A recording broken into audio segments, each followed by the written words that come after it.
All right. Open your Bibles to 1 Kings chapter 17.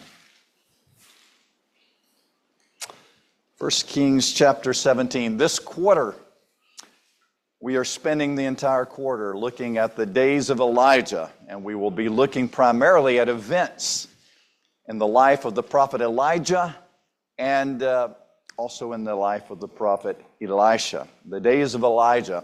We began last week trying to talk a little bit about the days of Elijah. And we spent quite a bit of time talking about idolatry. It is absolutely imperative if we're going to understand what was going on in the days of Elijah, if we're going to understand why God was so angry, if we're going to understand why God reacted so severely to the idolatry of his people, we have to understand a little bit of the nastiness of idolatry. And last week we spent some time looking at Baal worship and talking about some of the things that were involved in that. And I would remind you tonight, as we went through, we looked at the kings, beginning with Jeroboam, Rehoboam at the death of King Solomon. When the kingdom divided, it was just one bad king after another in the northern kingdom. And all of them given to idolatry, and every one worse than the one that had come before him. And finally, we end up in the days of Ahab and Jezebel in the text. Why is it that we say, in the context of the days we're living in now, why do we say these are the days of Elijah? It's a common expression. Okay, we are. We are living among so much wickedness and ungodliness and apostasy. We are seeing the moral degradation of our society around us. We are seeing in our political leaders the corruption that is there. We are seeing religiously the rebellion against God, the repudiation of God, the embracing of the occult, of all kinds of satanic and demonic powers and forces. And we are seeing the effects of that, the consequences of that in the culture that we are living in now. The Apostle Paul said in Romans chapter 14 and verse 4, the things that were written before time were written for our learning. There's a reason these things are there. And we need to read and we need to learn and we need to appreciate the lessons that are there. The days of Elijah, it was the days when the hearts of the people were turned away from God and they were given to rebellion and disobedience. It was a day when the rulers were corrupt, they were wicked, they were evil, and violence and bloodshed characterized the days of Elijah. Violence and bloodshed, corruption that began at the highest levels of government. As a matter of fact, you talk about the peaceful exchange of power. How did they usually change administrations? With a slaughter.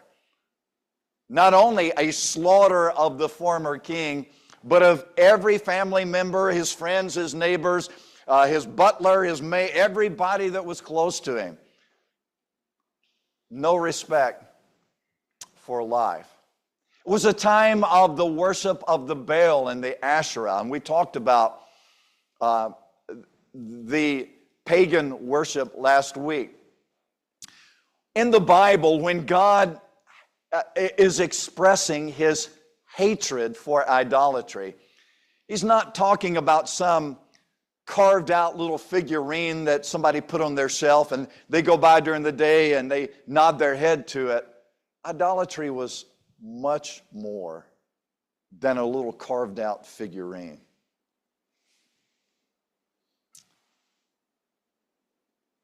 The idolatry of that day included the fertility cults, the sacred cults, the sacred prostitution.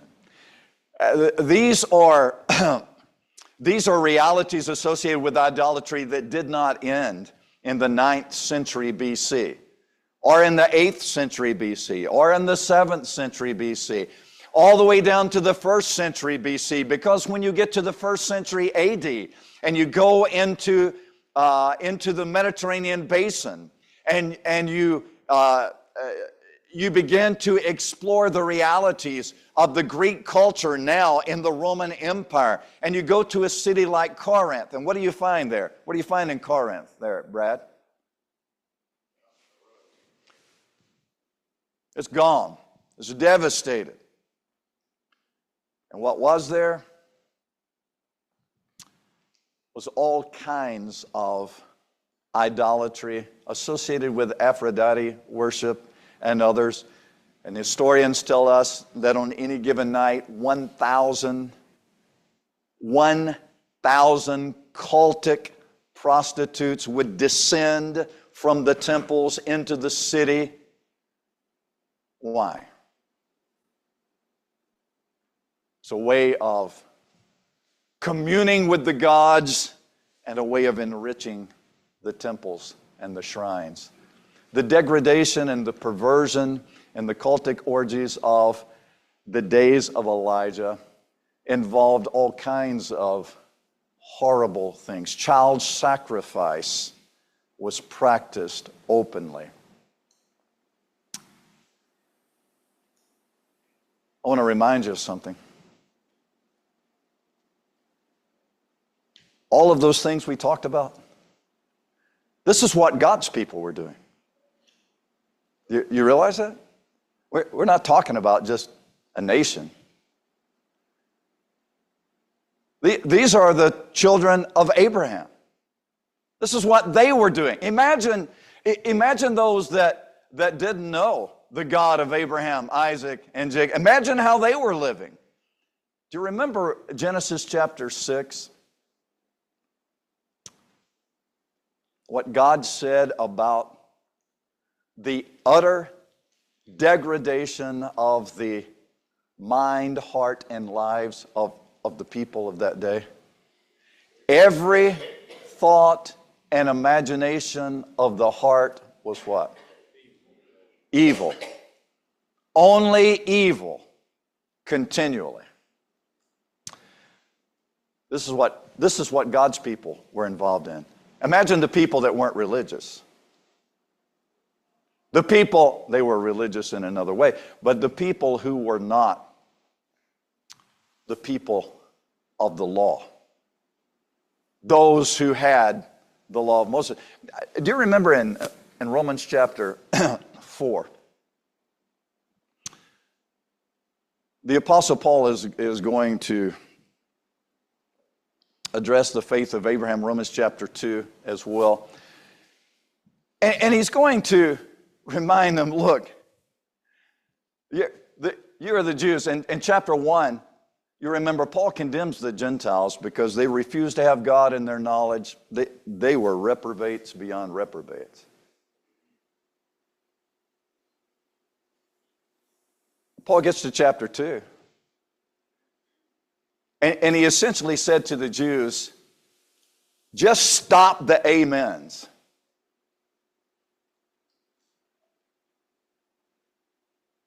He said, you're so proud of yourselves because you're the children of Abraham. You have the law. You're so proud. We're the children of the covenant. We have the law. Paul said, yeah, big deal. You had the law, but you didn't keep it. You didn't fulfill it. I mean, which is better? To have sinned outside of the law of Moses, which that's what the Gentiles were doing. They weren't part of the covenant law. Their sins against God were outside the realm of the law of Moses. And the Jews just despised them for that. Paul said, which is worse? To live like that, sinning outside the law of Moses, or to have the law and to be sinning like that under the law. That's where they were.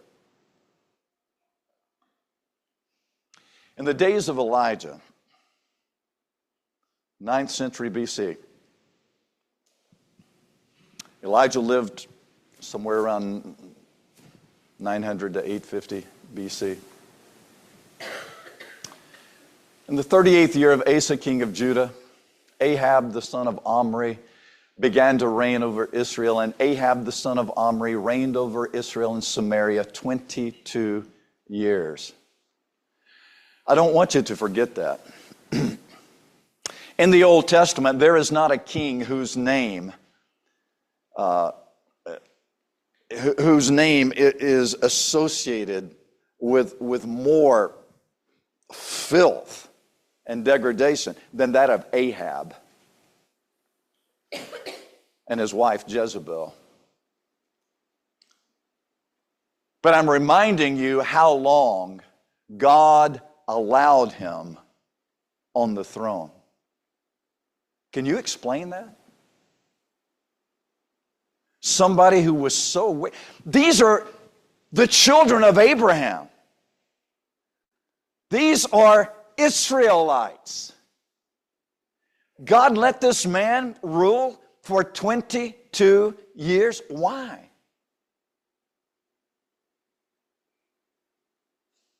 They were violent. They were shedding blood. They were killing babies. They were burning them in sacrifice. These people were ungodly.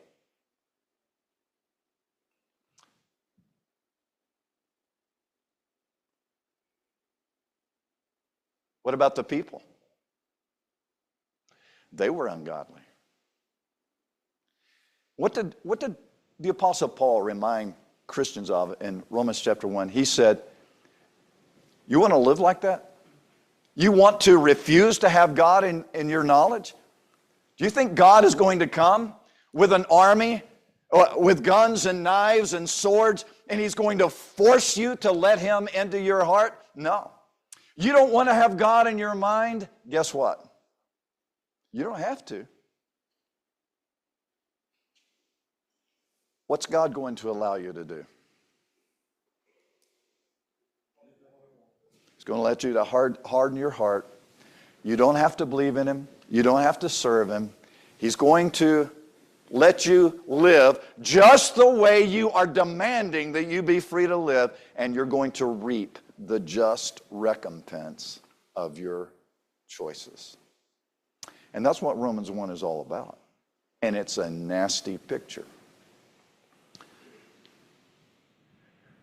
Ahab did evil in the sight of the Lord more than all who were before him, as if it had been a light thing for him to walk in the sins of Jeroboam.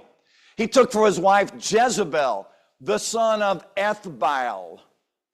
Ethbaal. Who is Ethbaal? He's the king of the Sidonians. They were worshipers of the Baal, but even more so of the Asherah. And he went and served the Baal, and he worshiped him. And he erected an altar for the Baal, that is, Ahab did, in the house of Baal, which he built in Samaria. These are God's people building these temples to these false deities. And Ahab made an Asherah, the female cohort, to Baal. And Ahab did more to provoke the Lord, the God of Israel, to anger than all the kings of Israel who were before him. And that's saying something. In the days of Hiel of Bethel, built Jericho. He laid its foundation at the cost of Abiram, his firstborn. He set up its gates at the cost of his youngest son, Segub, according to the word of the Lord, which he spoke. But God had told them when Jericho fell, it is to never be rebuilt. And if it is, this is the penalty you're going to pay. He's married to Jezebel. She's evil. She's the dominant influence. She's the instigator of all of this Baal and Asherah worship, and she's encouraging her husband, and she's pilfering the state money for the building of these temples and these shrines and these altars. Baal is the god of, don't forget this, he's the god of rain and fertility. You want to have good crops? You're a pagan. Baal is your god. You're going to depend on him to send that rain so that that crop will be plentiful. They saw Baal as the one who controlled the seasons, the crops, the land.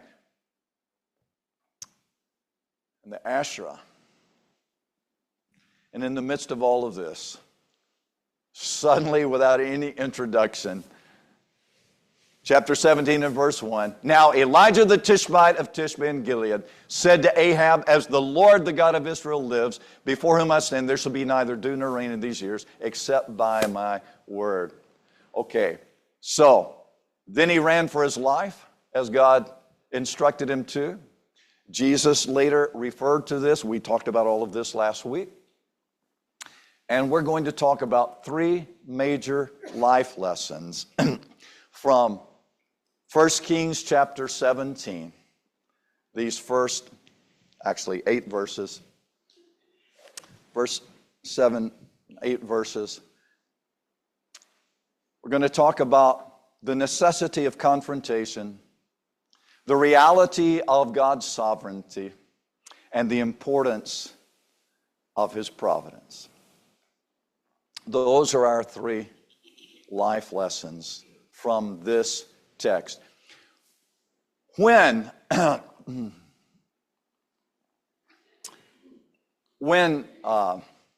Ahab received Elijah into his presence, Elijah did not mince words with him. I'm in 1 Kings chapter 17 and verse 1, and I want you to see the abruptness of this. It's not a mistake, and it's not just because they lost some of the other text. This is it. Now Elijah the Tishbite of Tishbe in Gilead said to Ahab, as the Lord, the God of Israel lives, before whom I stand, there shall be neither dew nor rain these years, except by my word. Now, Elijah has, for all practical purposes, just come into the court of the king, stood in his face. Who is Elijah? Is he a priest? Is he somebody important? Is he an emissary of some great... No. He's from Gilead. He's from Tishbe. Are you kidding? Tishbe was hardly even a crossroads. Didn't even have a traffic signal there. He was from nowhere. He was a nobody from nowhere. And God sent him to the king. And he went into his presence.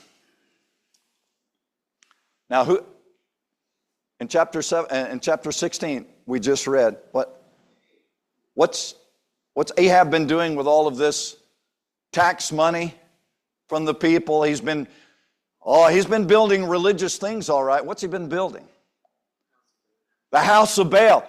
And Baal is the god of fertility, and he's the one that they depend on for the crops and so the rain and the sun and all the good things that you have to have in order to have fertile crops and fat cattle and all of that. It's all dependent on Baal. Yeah. Elijah walks into his presence. And he said, as the Lord, the God of Israel lives, before whom I stand. Okay, there's a little play going on here on words. Who is Ahab's father-in-law? Ethbaal, the king of the Sidonians. You remember? Do you know what Ethbaal means? It literally means with Baal. I stand with Baal. And what does Baal control? The rain, the crops, the seasons, according to their way of thinking, right? Elijah walks in, and he says to Ahab and his wife Jezebel, whose daddy is with Baal, and Ahab is worshiping Baal. And he said, I'm talking to you about the Lord, the God of Israel, who lives, before whom I stand.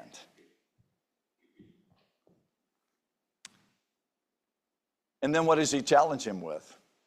There will be neither dew nor rain on this earth, except by my word.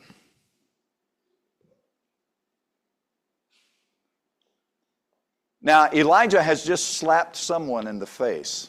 Who was it? Baal. He just slapped Baal in the face. And he just slapped Ahab in the face because he told him, you're in trouble, buddy. Famine is coming to this place. And it's going to be severe. And it will not change until I say so.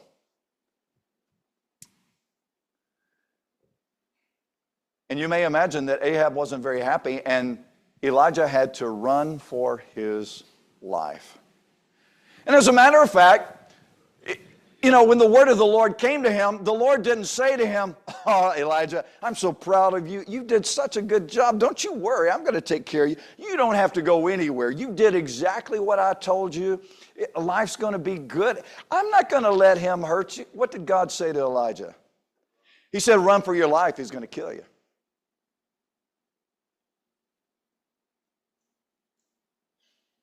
So why did he do it? Ahab didn't change.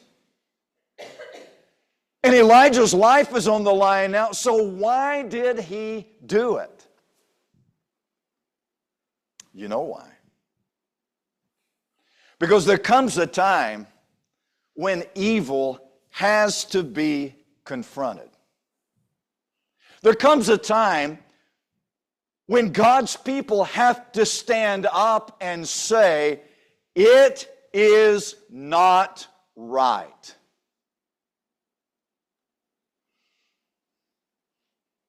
There comes a time when we have to tell people, judgment is coming, and this is what it's going to be. Jeremiah said, Lord, why don't you give me another sermon? Because the one you gave me is not playing very well. The people are sick of it. I'm a little tired of it myself. Everybody's complaining about it. And every time I tell myself, I'm not preaching this anymore, your word wells up inside of me. It burns like fire within my bones. I cannot but speak it.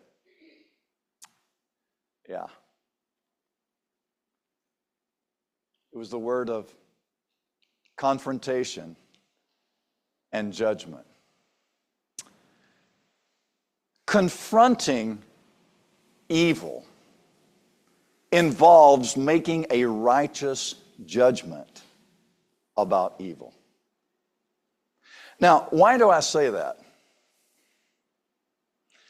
Why is it important for us to know that confrontation of evil demands judgment on our part? What do we have to judge? What kind of judgment are we making here? A righteous judgment. We're judging something to be evil. And if we don't judge something to be evil, then how in the world are we going to condemn it and call people away from it? Confrontation involves making righteous judgment. There's a time when we absolutely must confront evil.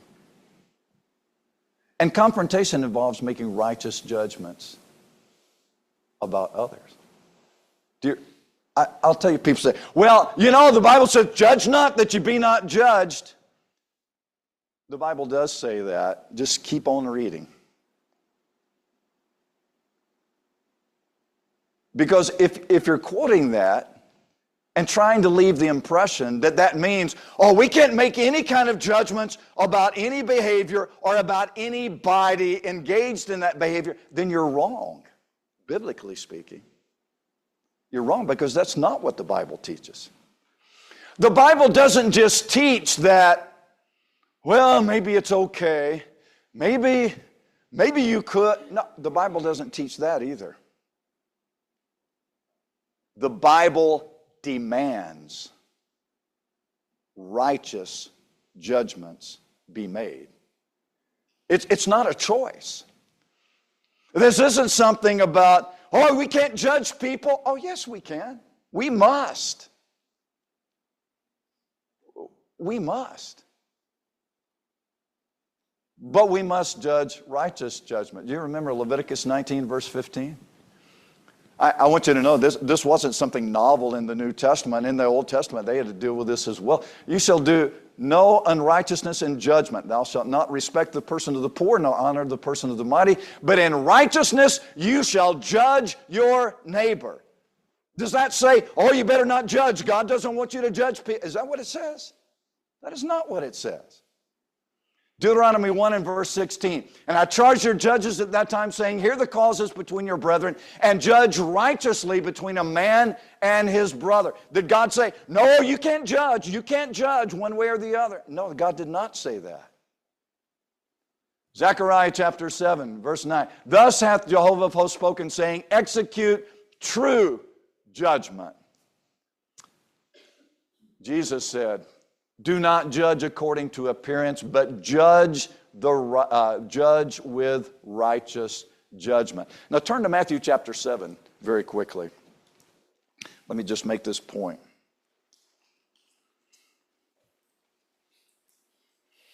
It used to be that John 3:16 was the most quoted verse in the New Testament. For God so loved the world that he gave his only begotten Son, that whosoever believeth in him should not perish but have everlasting life. Now there's another verse that's quoted even more. Matthew 7 and verse 1. Judge not that you be not judged. Listen to what Jesus said. With what judgment you pronounce, you will be judged, and with the measure you use, it will be measured to you. Why do you see the speck in your brother's eye, but you don't notice the log in your own eye? Or how can you say to your brother, let me take the speck out of your eye, when there's a log in your own eye? You hypocrite. First take the log out of your own eye, and then, oh, look at this. Then you will see clearly to take the speck out of your brother's eye. You see, taking the speck out wasn't the problem. The problem was you were trying to do it with a log in your own eye. Look at verse 6. Do not give dogs what is holy, and do not throw your pearls before pigs. Now, let me just pause here. Is that a command? Do not give dogs what is holy. Is that a command?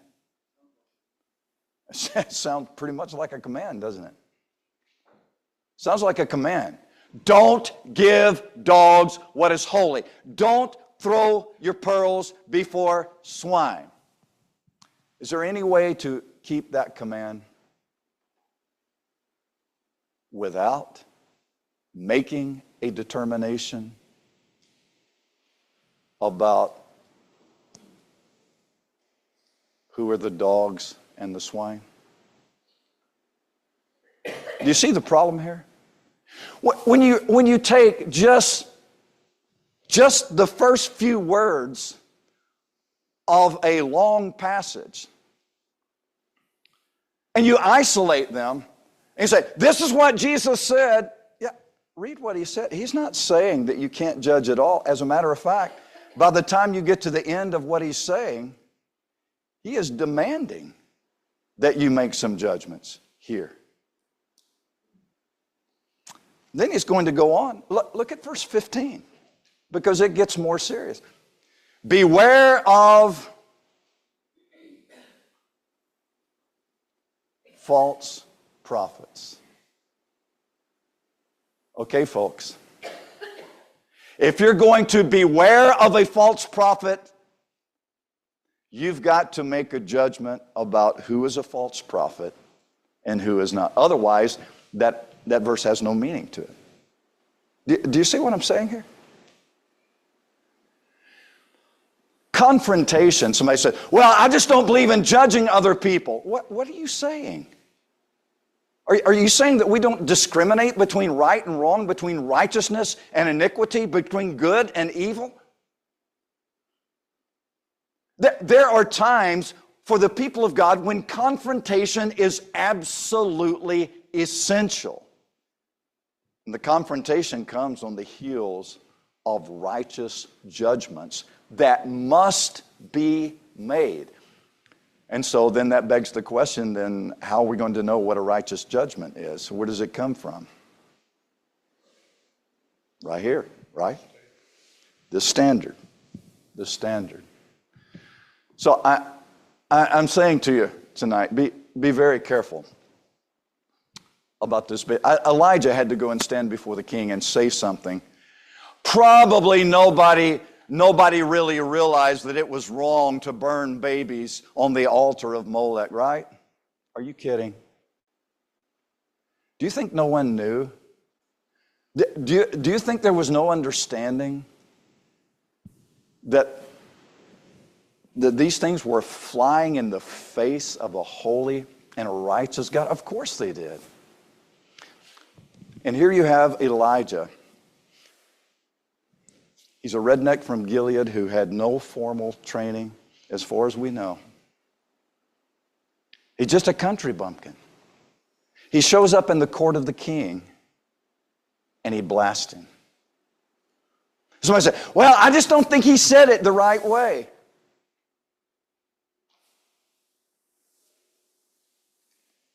He said, what you're doing is wrong, and judgment is coming. How many ways can you say that? Someone said, well, he really upset him. Generally, when you tell someone something that they do not want to hear and they are rebelling against, it's upsetting to them.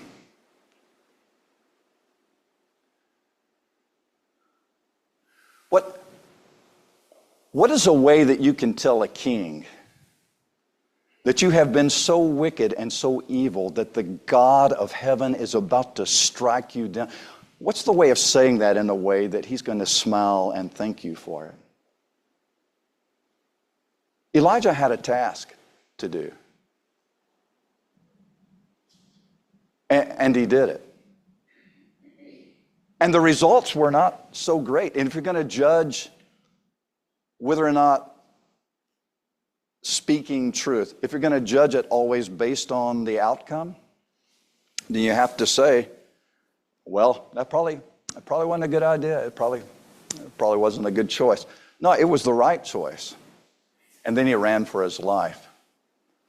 You see, one of the realities here is that God is still in charge. In his sovereignty, God is still on the throne. Ahab was playing with his political power. God's the one who's sitting on the throne of the universe. We need to remember that. And I would remind you, in all the chaos of the political situation that's going on in this country right now, folks, do not lose perspective on this. There have been wicked rulers, and there have been big egos, and there has been corruption in government from times on end. That is not new. And sometimes it's worse than at other times. And there comes a point in time when God, who raised up rulers, he is also the God who brings them down. And sometimes God tolerates evil for a period. And then the time arrives when God says, that's it. It's enough. What did he say in Genesis 6 in the days of Noah? My spirit will not always strive with man, for he is flesh. How many days was God going to give him? 120 years, and judgment was coming. Did it come? Yeah, it did. Was it bad? It was bad. Did God keep his word? He did. Because God is sovereign. Do you remember Ethbaal, father of Jezebel? I stand with Baal. And then there is Elijah, whose name is all about God. Elijah, El. You remember going through the book of Genesis, and about every chapter or two, there's some footnote or some marginal note that's telling you that this word means God is with us, God is blessing us, God's chosen what? El. Elohim. God. Yahweh, Jehovah, God. Jehovah is my God. God, my God, is Jehovah. That's what Elijah's name meant. And God said there's going to be no dew or rain. And that was a challenge to the false deity of Baal. God's really the one who's in charge of that, not Baal. And so Elijah stands in the presence of Ahab, and he says, as the Lord, the God of Israel lives, before whom I stand. You may stand with Baal. I don't stand with Baal. I stand with the Lord. That's what he was saying. Habakkuk reminded the Jews of his day just before Jerusalem falls to the Babylonians. The Lord is on his throne. Let all the earth keep silent before him. Judgment was coming. Habakkuk was crying out to the Lord, it's terrible, the conditions are terrible here. We're praying and praying about this. You're not doing anything. And you remember God responds to him. And he told him judgment's coming. And it did. And then there is the providence of God that you see. We have to learn to trust in God's providential care. God has a lot of things to teach Elijah. He sent him immediately to Kerith by a brook. He was going to drink water from the brook. He's going to be fed by the ravens. Except that after a while, when it didn't rain anymore, what happened to the brook? It dried up. God said, okay, here's plan B. I want you to go to Zarephath.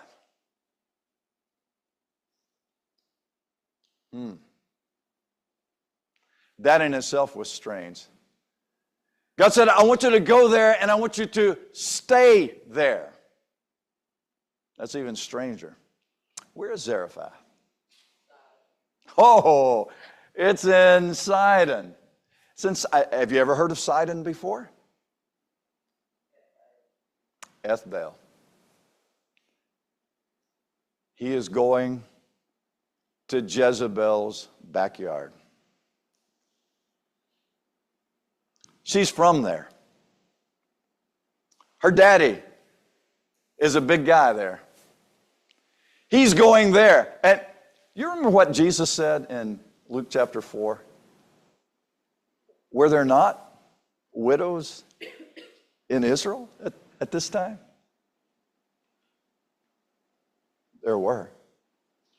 Elijah was sent to a Gentile widow.